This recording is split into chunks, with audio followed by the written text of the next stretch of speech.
Membangun Indonesia, menyatukan harapan. Bersama berkontribusi untuk negeri. Beda pandangan, bukan halangan. Ada opsi untuk hari ini dan nanti.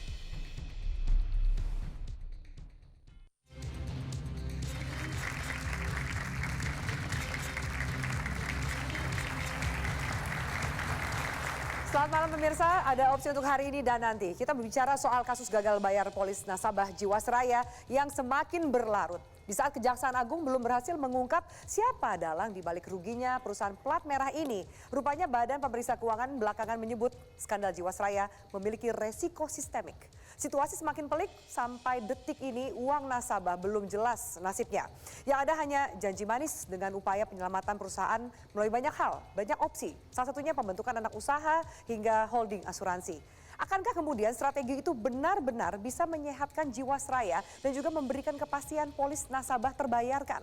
Bersama saya Afian Malik, inilah opsi pada malam hari ini. Gara-gara Jiwasraya.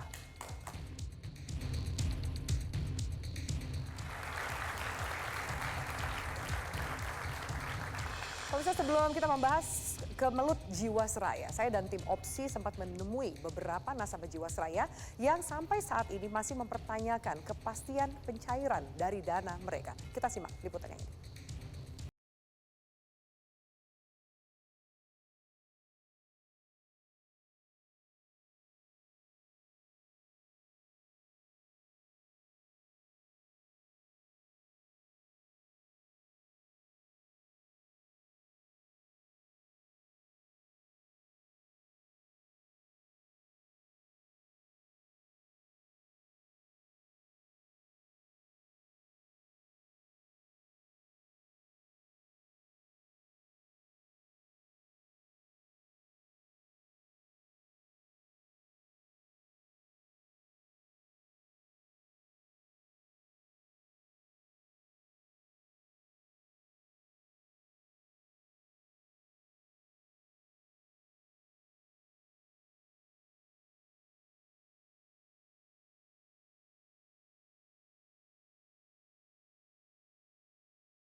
Mendadak menunda pembayaran klaim polis yang telah jatuh tempo. Boleh Bapak ceritakan terlebih dahulu bagaimana akhirnya Bapak mau menempatkan dana Bapak di Jiwasraya?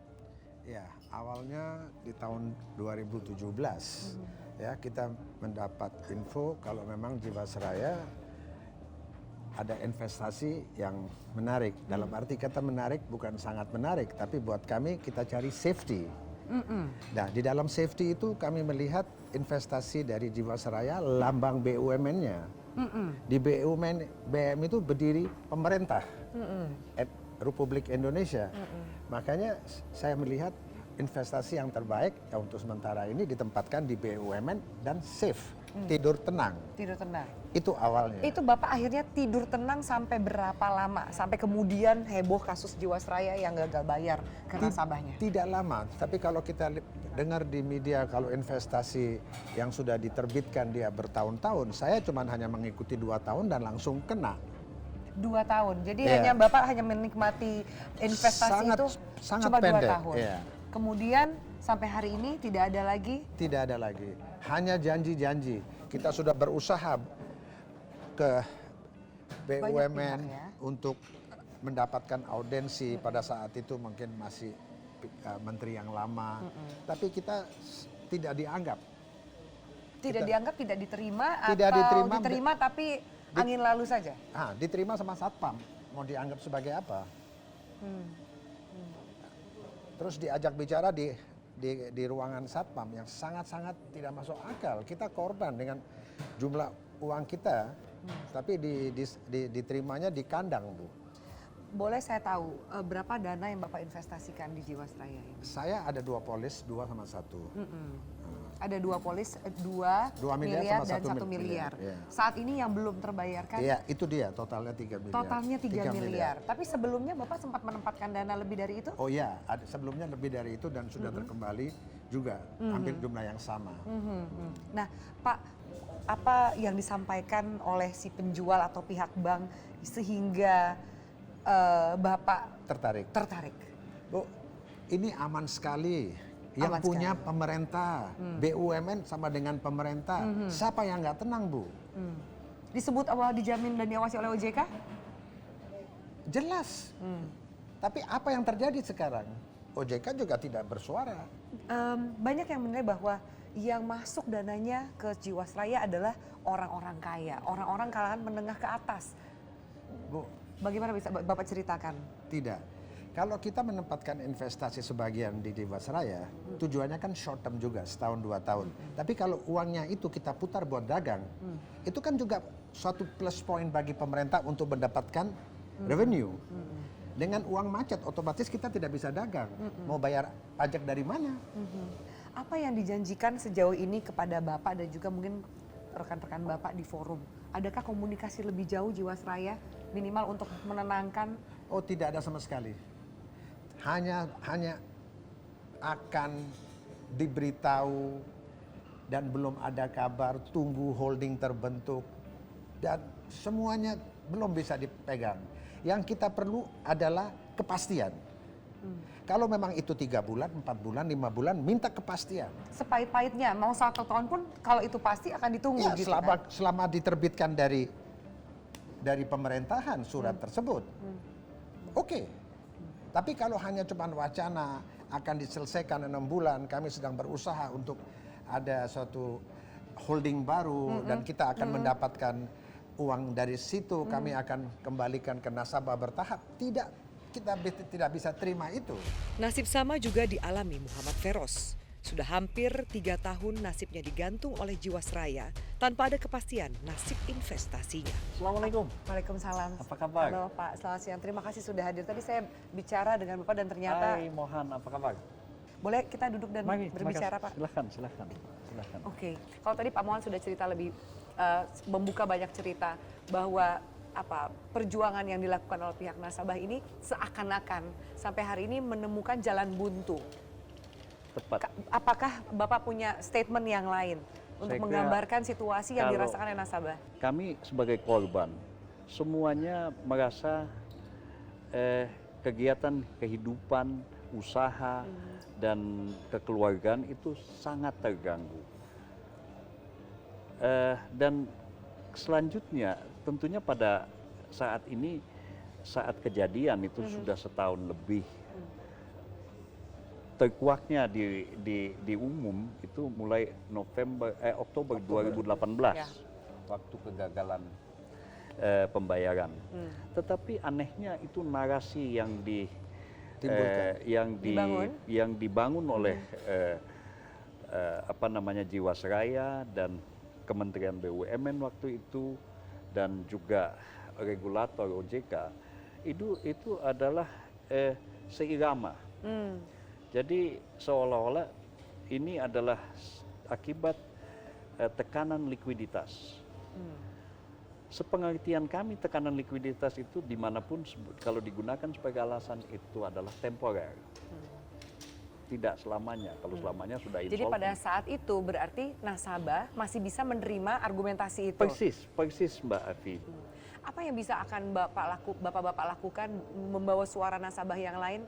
Karena kita lihat proses hukumnya masih berjalan. Ada pertemuan BPK, ada Kejaksaan Agung, ada tim khusus, kemungkinan besar akan ada pansus di DPR. Bagaimana para Begini, nasabah Mbak Afi, melihat proses-proses ini? Kami sebagai korban dari kasus Jiwasraya ini sangat berbesar hati setelah melihat kasus ini mulai dianggap serius oleh Pak Menteri Erick Thohir, Bapak Presiden Joko Widodo. Kami sangat berharap bahwa ini sudah mulai diolah. Namun di sisi lain yang kami dengar adalah narasi-narasi yang mungkin pada media atau pada masyarakat umum terasa sesuatu yang baru. Tetapi inisiatif-inisiatif yang disebutkan oleh Jiwasraya dan Kementerian BUMN kami dukung, ya. Tetapi kami sudah mendengar inisiatif ini Dari lama? sudah cukup lama, paling sedikit hampir 1-2 tahun terakhir. 6 bulan atau 9 bulan yang lalu pernah kami diberitahu bahwa opsi pendirian perusahaan baru, Jiwasraya Putra, lalu strategic partner, terus holdingisasi dan lain-lain sudah disebutkan kepada kami. Bahkan waktu beberapa kali kami berdiskusi dengan sahabat saya Direktur Utama Pak Heksana, beliau menyebutkan opsi-opsi ini. Kami justru membalikkan, bagaimana kalau opsi ini tidak jalan, dan bagaimana kalau bagaimana uang kami? Ya, bagaimana uang kami? Ya. Ujung-ujungnya kami menanyakan, pemerintah bukannya harus hadir? Nah, beliau menjawab, kami tidak ada celah untuk meminta bail-out. Ini adalah proses bail-in. Kami tidak begitu mengerti, dikasih pengertian dan explanation yang cukup mendetail, tetapi tetap kami meragukan. Nah, di situ kami tiba-tiba pada akhir tahun atau akhir tahun 2019, tiba-tiba Pak Heksana dengan Kementerian BUMN menghadap di DPR, Komisi 6 atau Komisi 11, dan meminta sesuatu bailout dengan angka yang fantastis. Yang tadinya kita mengira yang terlibat dalam ini atau hutang tidak sebesar itu adalah antara 16-17 triliun. Kok angkanya bisa begitu besar? Tapi setelah mengerti bahwa itu, tapi akhirnya kan beliau minta bailout. Jadi ini adalah sesuatu inkonsistensi yang susah diterima dan susah dipegang. Kalau Mbak Afi ingin mendengar, dan boleh saya sampaikan, aspirasi dari semua nasabah adalah sebetulnya sederhana. Kami tidak mau masuk dalam proses-proses apakah hukum, politik, ataupun pembenahan. Yang penting pada kami adalah segera dibayar. Situasi terburuk yang sudah diantisipasi? Saya kira Mbak Afi, apa masih berharap? Kami tentu hopeful. Kami selama itu memang BUMN dan adalah merah putih di situ. Kami tetap berpegang pada itu. Kalau kami tidak bisa percaya pada itu, apa yang bisa dipercayakan? Dan jangan salah, yang sering sekali dikatakan bahwa perusahaan Jiwasraya kejebak dalam memberikan high yield, itu saya kira tidak tepat, tidak benar. Karena ada banyak perusahaan swasta yang memberikan, yang menjual produk yang identik dengan yield yang kadang-kadang lebih dari Jiwasraya, dan yang tidak bermasalah. Baik-baik saja.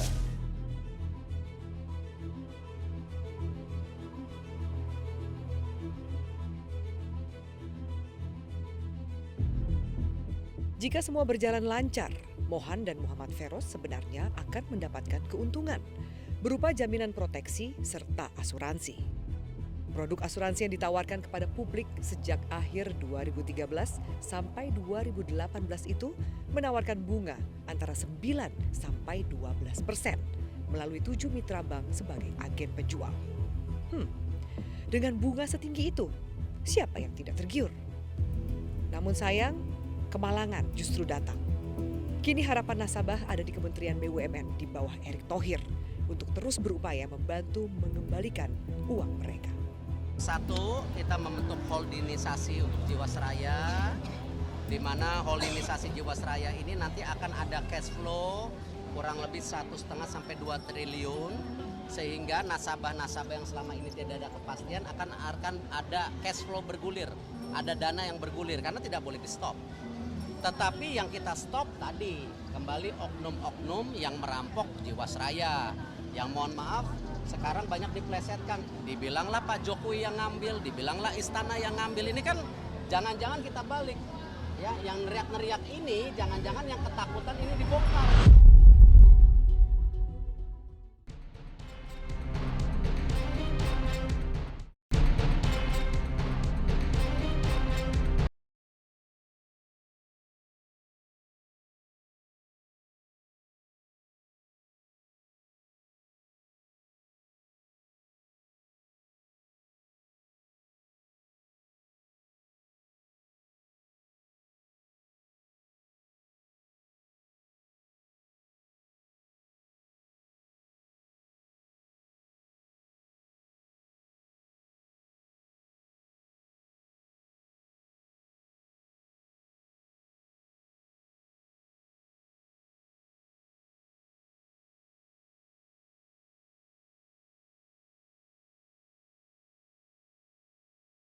Jiwasraya. Ini adalah persoalan yang sudah lama sekali, mungkin 10 tahun yang lalu. 3 tahun ini sebetulnya kita sudah tahu dan ingin menyelesaikan masalah ini. Tapi ini bukan juga masalah yang ringan.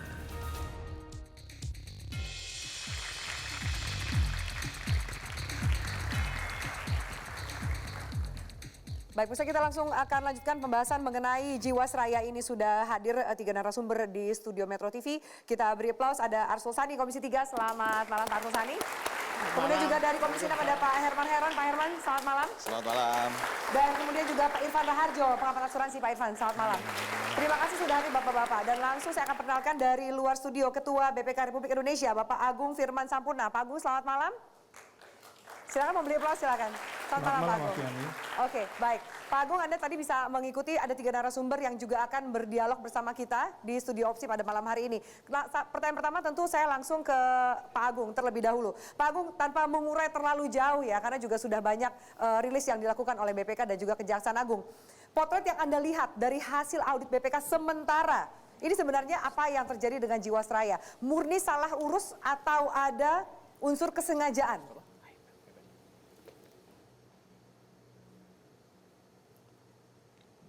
Terdengar tidak? Maaf, yang terakhir tidak terdengar. Saya akan tanya sebenarnya apa yang terjadi dengan Jiwasraya? Apakah kemudian ini murni salah urus atau kelalaian atau ada unsur kesengajaan di situ? Pertama perlu kami sampaikan bahwa yang kami lakukan sekarang adalah pemeriksaan investigasi terkait dengan perhitungan kerugian negara terhadap pengelolaan bisnis dan kemudian investasi di PT Jiwasraya. Dengan jenis pemeriksaan tersebut, maka jelas bahwa kita sudah mengidentifikasi adanya fraud di dalam pengelolaan PT Jiwasraya ini. Pak, temuan terbaru dari BPK dalam menginvestigasi ini apa Pak? Termasuk juga Anda mengatakan ada sistemik, berdampak sistemik sejauh ini. Jadi penting untuk saya jelaskan, untuk meluruskan bahwasanya ini pertama kita tidak dalam posisi berdebat ya. Masalah Jiwasraya ini memang kan sangat kompleks karena melibatkan banyak sekali entitas di dalamnya. Sebenarnya kami belum mengumumkan, tetapi kemudian tiba-tiba satu masalah yang juga terkait dengan Jiwasraya udah muncul ke publik, yaitu masalah Asabri yang sekarang dalam proses pemeriksaan juga oleh BPK. Jadi kita sudah di tahap penelaahan awal yang dalam waktu dekat akan kita lakukan juga pemeriksaan investigasi. Nah, kompleksnya masalah ini karena yang terkait dengan Jiwasraya ini begitu banyak, yang kalau kemudian dikumulatifkan, itu saya pikir sudah cukup untuk kita sebut berdampak sistemik. Namun demikian, penting untuk digambarkan bahwa statement kami itu tidak dimaksudkan untuk menciptakan ketakutan.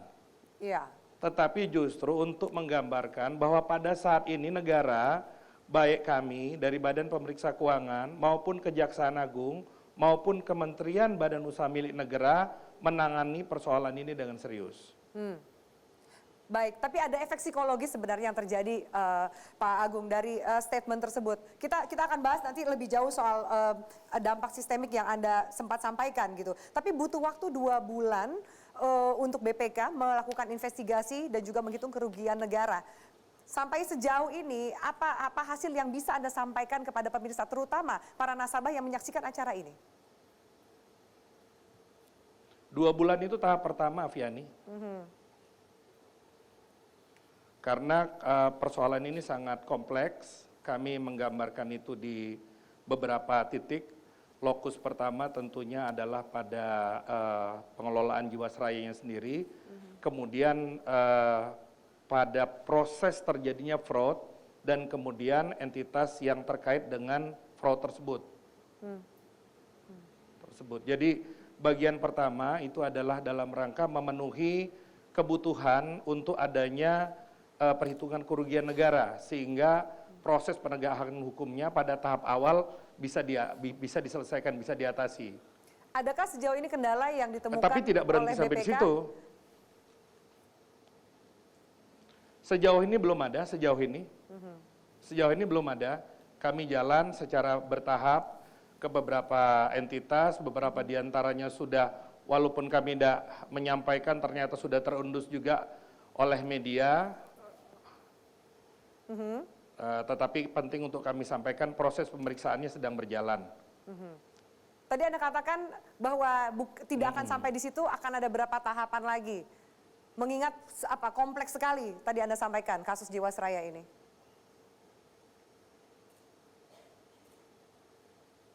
Ya, tolong diulang, nggak kedengaran. Ya, tadi Anda katakan Pak Agung bahwa tidak akan berhenti sampai di situ. Mengingat kompleksitas dari kasus ini, akan butuh waktu berapa lama lagi dan berapa tahapan lagi yang diperlukan oleh BPK menghitung kerugian negara di audit investigasi ini?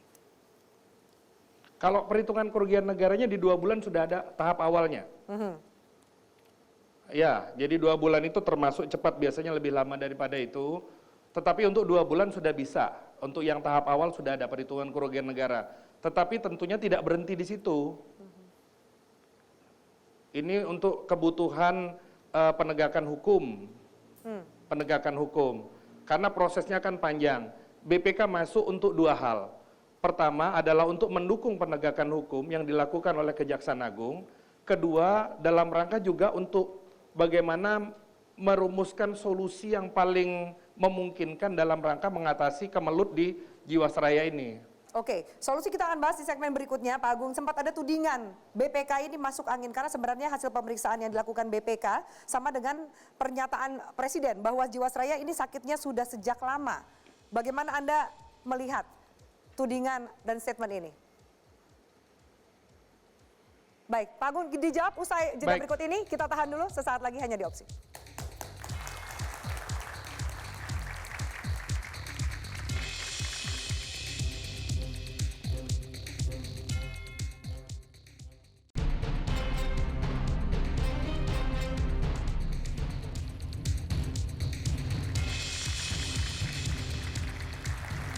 Oke, Pak Agung, kembali saya ulang pertanyaan saya sebelum jeda. Ada kemudian tudingan bahwa BPK masuk angin karena hasil pemeriksaan yang dilakukan BPK sama dengan pernyataan Jokowi bahwa sakitnya Jiwasraya sebenarnya sudah lama.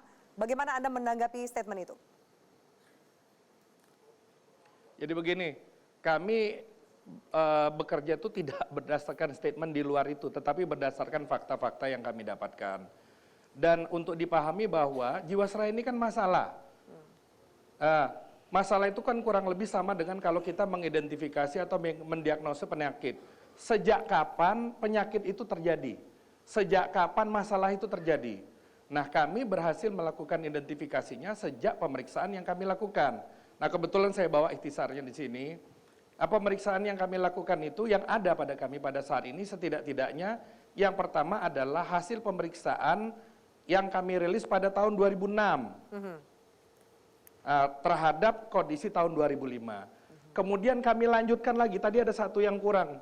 Pemeriksaan itu kami lakukan lagi di 2011 terhadap kondisi 2009, 2010 semester pertama. Itu kemudian itu tentang sistem pengendalian internal. Kalau yang pertama tentang pendapatan, beban underwriting, beban usaha dan pengadaan barang dan jasa, maka pemeriksaan yang kedua itu tentang sistem pengendalian internal.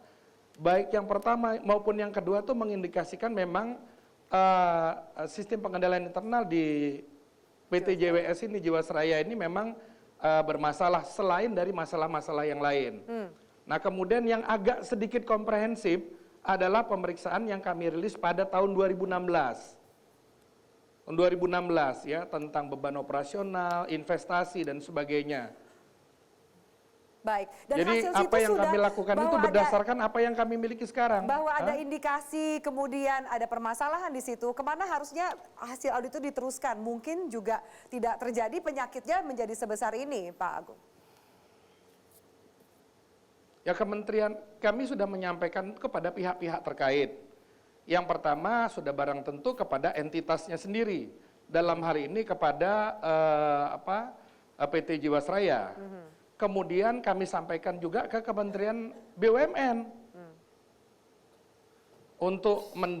dan kemudian sudah barang tentu sisanya disampaikan sebagai bagian yang tidak terpisahkan yang disampaikan kepada lembaga perwakilan dalam hal ini DPR sesuai dengan ketentuan perundang-undangan. Baik, Pak Agung, saya Awareness-nya sudah kami sampaikan, tetapi sudah barang tentuan.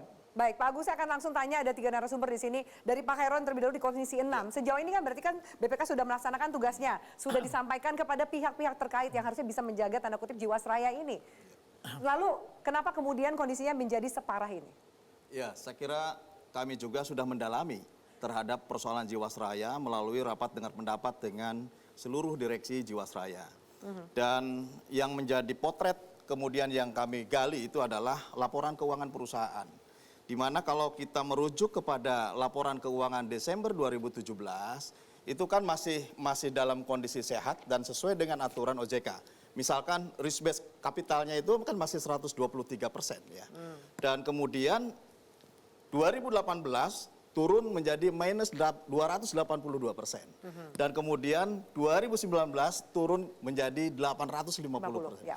Artinya bahwa memang kehilangan kemampuan likuiditas asuransi Jiwasraya ini terjadi antara tahun 2017 sampai 2019.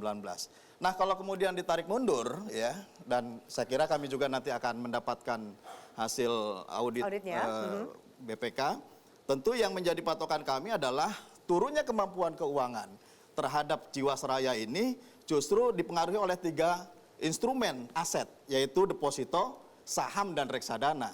Dan jika kemudian mendalami lagi di posisi itu, inilah yang kemudian tidak sesuai dengan aturan-aturan yang sudah digariskan oleh Otoritas Jasa Keuangan. Oke, jika mencari kita Oleh karena itu saya kira ya, kami juga kemarin sudah ada kesepakatan awal di Komisi 6 bahwa untuk mengurai, kemudian bagaimana upaya penyelamatan dan masalah-masalah apa yang sesungguhnya harus kemudian ditetapkan. Bagaimana mengawal terhadap hak-hak nasabah. Dan terakhir tentu kita harus melakukan law enforcement.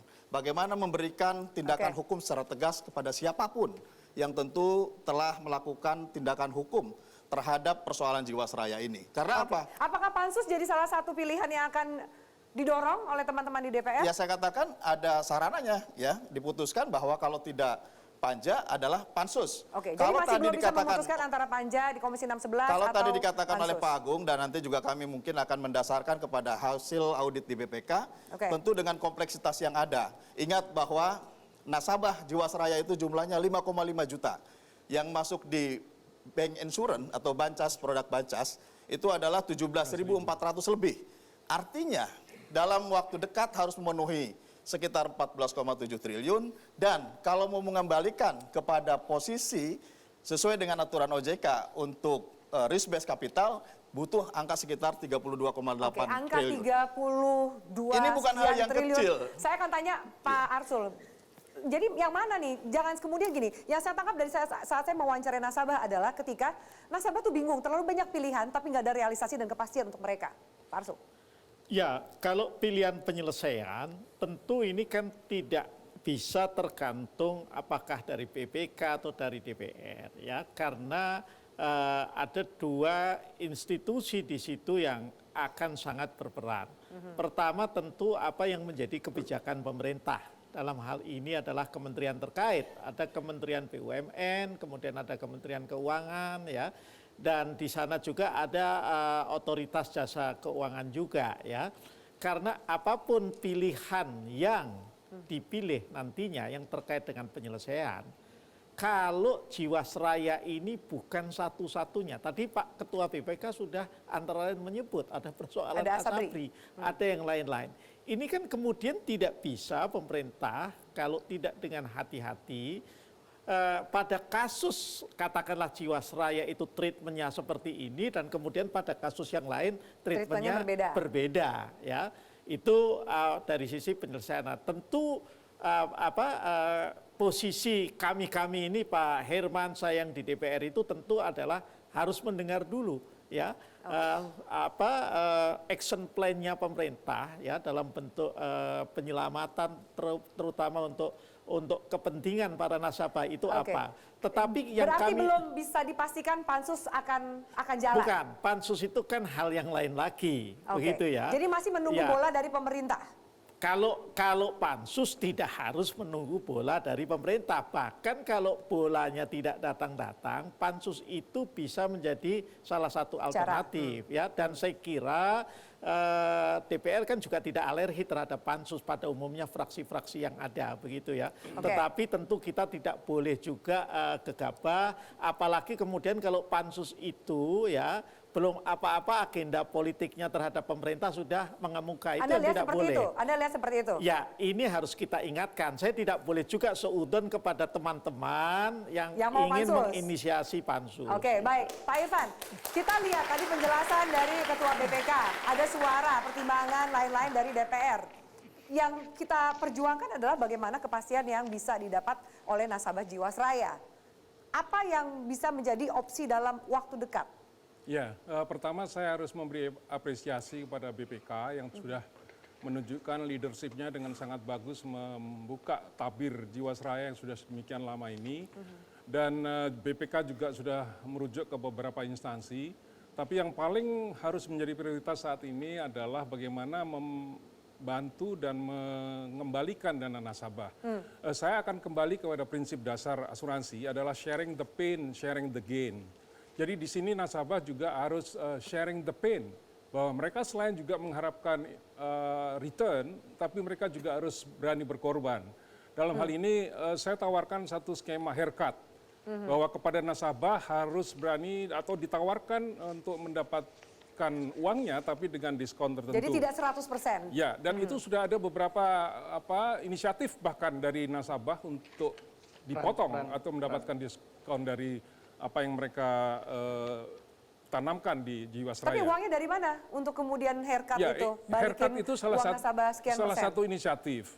Haircut itu baru salah satu jalan keluar. Jalan keluar berikutnya udah pasti harus ada suntikan dana dari pemodal maupun dari pemegang saham. Jadi sharing the pain, sharing the gain. Yang kedua adalah suntikan modal. Dan yang ketiga adalah produk itu sendiri harus dikembalikan kepada jati diri dari asuransi yang sebenarnya, yaitu bahwa harus mengandung unsur proteksi yang lebih dominan daripada unsur investasi. Dalam ini produknya harus direstrukturisasi agar lebih kepada produk proteksi, bukan produk investasi. Oke, baik. Kita harus jeda dulu, nanti saya akan tanya lebih jauh. Selain juga memperjuangkan nasib nasabah, saya akan tanya lebih jauh bagaimana kita mengejar siapa dalang yang bertanggung jawab dalam kasus Jiwasraya ini. Sesaat lagi.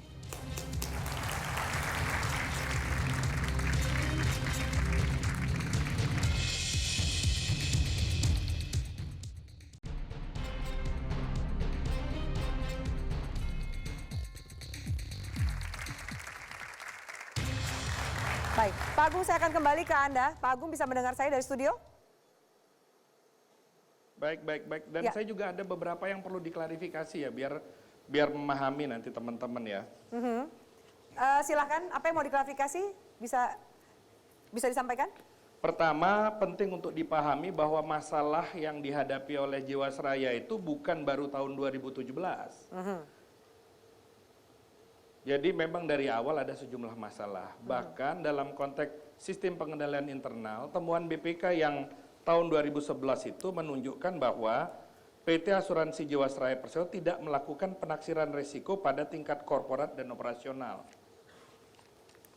Jadi sudah ada masalah itu. Dan bahkan di tahun 2017 tadi yang disampaikan, itu bukan hanya persoalan tiba-tiba 2017 terjadi. Ya. Gambaran itu, ini kan hasil pemeriksaan yang dilakukan oleh WC. Ya. 2017 itu opininya adalah adverse. Ya, tidak wajar. Karena perbedaan asumsi pencadangan klaim, di mana menurut PwC, cadangan klaim itu seharusnya adalah 46,44 triliun, sedangkan yang dihitung oleh PT AJS adalah sebesar 38,76 triliun, yang mengakibatkan adanya rugi yang belum diakui sebesar 7,68 triliun. Nah, ini menggambarkan bahwa ada praktik window dressing yang sudah dilakukan sejak lama oleh PT Jiwasraya yang perlu kita pahami. Dan ini yang kita identifikasi mulai bergerak secara sistematis itu dari tahun 2015 setidaknya, 15, 16, 17 seperti itu. Baik. Dengan demikian saya pikir upaya kita untuk mengatasi masalah ini tidak bisa dengan mengesampingkan upaya kita untuk melakukan penegakan hukum. Namun saya ingin menyampaikan bahwa kan kalau BPK kan tidak melakukan pengawasan ini secara intensif ya, setahun, 2 tahun gitu yang kita lakukan. Kan ada yang melakukan pengawasan ini day by day, mingguan, bulanan. Yang berusaha Anda sampaikan bahwa mereka yang adalah dibentuk apa, untuk Pak? mengawasi ini pekerjakan gitu loh. Oke. Jadi pengawasan tidak dilakukan sehingga kemudian sampai berdampak seperti ini. Pak Agung, kalau Anda katakan bahwa proses hukum, lalu bagaimana? Apakah bisa dari hasil audit investigasi BPK mengejar siapa pihak-pihak yang bertanggung jawab? Karena ini harus ada yang bertanggung jawab dengan dana nasabah sekian besar. Oh, sudah barang tentu. Pemeriksaan investigasi itu kan salah satunya kan adalah untuk mengidentifikasi siapa saja yang bertanggung jawab. Oke. Jadi siapa, melakukan apa, bagaimana, di mana, dan bagaimana caranya. Itu kita identifikasi. Kalau konstruksinya sebenarnya secara umum sudah dideteksi pada pemeriksaan dengan tujuan tertentu. Nah, kita jadikan ini karena ini sudah fraud masalahnya dan masuk kepada ranah penegakan hukum, maka kita akan detail terhadap sebenarnya perbuatan melawan hukumnya apa, bagaimana cara dia melakukan, kapan, dan siapa saja. Baik, semoga semua terang. Kita tunggu nanti hasilnya 2 bulan lagi. Terima kasih banyak Pak Agung Firman Sampurna, Ketua BPK Republik Indonesia. Saya sambung, baik. Terima Pak kasih, Irfan, Apiani. lalu ini kan ngejar siapa yang bertanggung jawab? Ada fraud di situ. Lewat mana? Ya, fraud sudah jelas bahwa itu sudah berlangsung bertahun-tahun. Kan tapi belum ada nama. Kejaksaan Agung bilang akan ada nama tersangka nanti 2 bulan lagi. Iya, fraud itu sudah nyata sekali karena memang apa yang ditampilkan oleh Jiwasraya di dalam setiap tahun laporan keuangannya itu tidak menggambarkan fundamental yang sebenarnya. Yang mereka lakukan dalam satu kata yang tepat adalah window dressing dengan cara memake up laporan keuangan. Jadi saya hanya lebih kepada bagaimana solusi ke depan. Saya tawarkan untuk mulai dipikirkan, diwacanakan tentang dibentuknya lembaga anti fraud. Sama halnya lembaga anti monopoli KPPU dengan undang-undang persaingan usaha. Mungkin lembaga anti fraud ini bisa menjadi bagian dari revisi undang-undang keterbukaan informasi publik atau undang-undang akuntan dan seterusnya. Jadi fraud ini selama ini tidak terjangkau baik oleh Inspektorat Jenderal, oleh SPI dan aparat-aparat penegak hukum lainnya. Jadi ini sungguh sangat masif dan kita hanya bisa memikirkan bagaimana ke depan kita mulai mewacanakan anti fraud ini sebagai satu lembaga dan itu fraud itu banyak terjadi. Bahkan defisit BPJS itu juga mengandung satu fraud juga yang banyak diwacanakan di publik. Oke, baik. Pak Arsu, ketika ada kasus Asabri muncul berkaitan juga dengan Jiwasraya, apakah ternyata ini akan menambah waktu yang lebih lama lagi untuk membuka kasus ini? Ya, tentu ini akan sangat tergantung sekali lagi pada nanti finalisasi dari hasil audit BPK dan juga kerja-kerja penyelidikan yang sedang dilakukan oleh Kejaksaan Agung. Tetapi saya ingin sampaikan, menurut saya jangan setiap ada masalah juga dibentuk lembaga baru. Justru yang harus kita pertanyakan kemudian lembaga yang sekarang lembaga yang sekarang yang bernama Otoritas Jasa Keuangan itu ngapain saja kerjanya kalau tadi BPK misalnya sudah menyampaikan bahwa 2011 ya PwC sudah menyampaikan sebuah laporan audit yang opininya adalah adverse ya. Nah, lalu antara 2011 ini saya ambil sebagai patokan sampai kemudian memuncak di 2017-2018 apa saja yang dilakukan oleh Otoritas Jasa Keuangan ini untuk melakukan pengawasan terhadap Jiwasraya ini dan tentu juga mungkin yang lain gitu. Lalu kemudian pertanyaan saya, akankah memakan waktu lebih lama ketika kasus Asabri muncul, maka sehingga waktunya akan lebih panjang untuk mengungkap Jiwasraya ini, Pak Arsu? Saya kira tidak, karena ini basis pengungkapannya menurut saya harus audit investigatif yang dilakukan oleh BPK dan kemudian dikembangkan dengan penyelidikan. Kalau Kejaksaan Agung ya Gedung Bundar misalnya dalam hal ini fokus dan kemudian menyediakan sumber daya penyidik yang banyak, ya tentu itu akan lebih cepat. Lebih cepat lagi. Ya, Oke, baik. Suasana politis Pak Herman itu kan terjadi di DPR soal pansus ini. Partai Anda juga pihak Demokrat mengatakan mendorong pansus gitu. Kenapa kemudian ada dorongan ini sementara juga ada pihak lain yang merasa tidak perlu, cukup panja saja di Komisi 6 dan 11. Ya, tadi sudah disampaikan bahwa kompleksitas yang terjadi di Jiwasraya ini tentu banyak instrumen yang ini harus didalami. Dan kemudian bahwa besarnya para nasabah yang tentu ini menuntut penyelesaian terhadap hak-haknya, ini juga mendorong kami bahwa apa yang akan dilakukan oleh Jiwasraya tentu juga ini memiliki kepastian. Kepastian baik kepastian untuk menyehatkan perusahaan, baik kepastian untuk mengembalikan hak-hak kepada para nasabah, maupun kita bisa memastikan siapa sebetulnya aktor yang kemudian menyebabkan 2018, 2019 begitu dalamnya persoalan Jiwasraya ini. Karena kami berpatokan terhadap apa yang disampaikan oleh direksi dalam rapat dengan pendapat dengan DPR. Meski barangkali memang dulu pada waktu terjadinya reformasi ada masalah dengan Jiwasraya, kemudian diperbaiki, dan kemudian terjadi lagi masalah dengan adanya mispricing misalkan dengan adanya bank insurance ini, ya tentu ini adalah persoalan-persoalan yang harus didalami. Dan kalau kemudian bahwa kejadiannya begitu dalam waktu yang singkat, meledak sekarang, ya tentu dalam pemikiran kami Pansus bisa mengurai terhadap persoalan-persoalan ini. Kalau misalnya ternyata Pak Irfan, ini kan ada banyak pilihan. Ketika kemudian Menteri BUMN mengatakan akan ada holdingisasi, kemudian suntik dana dan lain-lain, apakah menurut Anda Pansus ini bisa efektif, produktif, atau justru kontra? Ya, saya termasuk yang sangat setuju dengan Pansus. Karena Pansus ini akan bisa menggiring orang-orang yang selama ini dalam beberapa minggu terakhir dalam proses Kejaksaan Agung ini nampaknya sangat cerdik, dan banyak transaksi itu dilakukan tidak secara tertulis. Siapa? Pihak mana yang? Ya, yang terakhir ini ada 2 orang yang sudah diperiksa oleh Kejaksaan, nampaknya tidak akan mudah untuk bisa disentuh. Oleh sebab itu Pansus barangkali menjadi jalan keluar yang baik, karena Pansus itu bersifat eksternal. Dia harus bisa menjangkau seluruh pihak, termasuk orang-orang yang selama ini diduga untouchable. Bisa ditantang Pansus? Satu lagi, saya ingin menambahkan bahwa asuransi selama ini tidak pernah menjadi bagian terpenting dari KSSK, Komite Stabilitas Sistem Keuangan. Asuransi tidak pernah menjadi bagian dalam pembahasan skenario sistemik di dalam agenda-agenda KSSK. Jadi saya menyerukan kepada KSSK yang diketuai oleh Ibu Menteri Keuangan untuk memasukkan asuransi dalam agenda-agenda KSSK. Pertanyaan terakhir, bagaimana? Apakah bisa Pansus menyentuh yang pihak-pihak yang untouchable? Harus bisa. Kalau itu dibentuk, ya harus bisa. Kalau itu tidak dibentuk, lalu? Inilah yang sekarang kan sedang musyawarahkan, sedang dibicarakan di internal DPR. Tentu ada lobby antar fraksi. Karena untuk membentuk Pansus itu usulannya kan juga tidak terlalu complicated. Hanya perlu 25 plus 1 plus 2 plus lebih dari 1 fraksi. Nah, kalau kita lihat perkembangan itu kan sudah lebih dari 1 fraksi.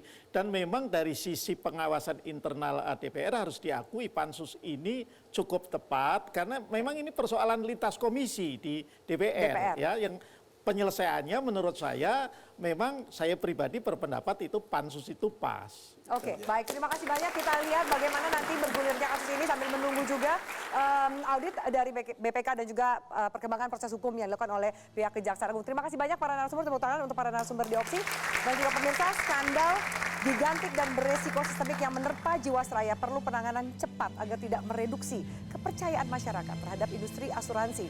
Seiring juga pemerintah melakukan upaya penyelamatan, kerja cepat penegakan hukum tanpa intervensi harus kita lakukan. Kasus Jiwasraya harus dijadikan momentum untuk introspeksi agar wajah pemerintah tidak tercoreng dan amanah tidak lagi terhianati. Saya Feni Malik undur diri. Selamat malam, sampai jumpa.